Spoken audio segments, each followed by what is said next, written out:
भैया से सुनिए हम लोग रोहित भैया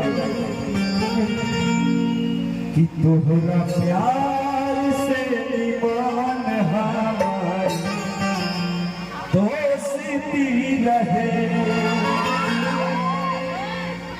तोहरा प्यार से ईमान हमारी दोस्ती रहे भैया तू रोवावत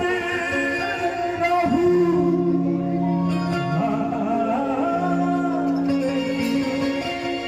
तू रोवावत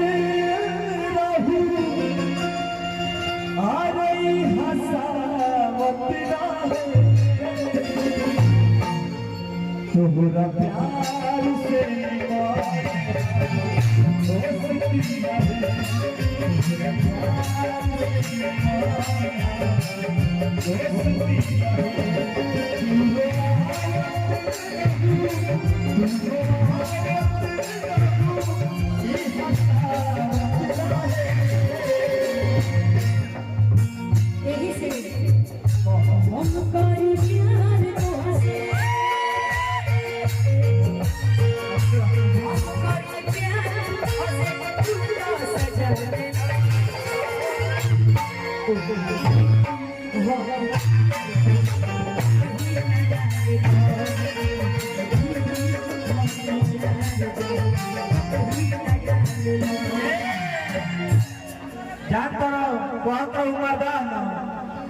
यदि तू जाना तो हमारा के केहू मिल जाए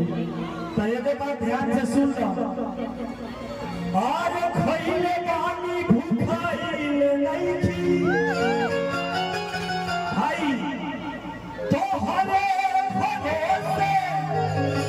एही जलाइल नहीं थी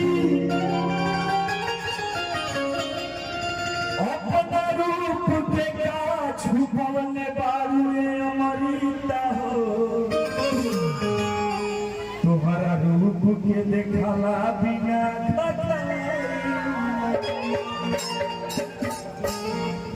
बात सुन लो बतिया सुनो अरे सीधे लिया सीधे अरे भूला जा कि देवे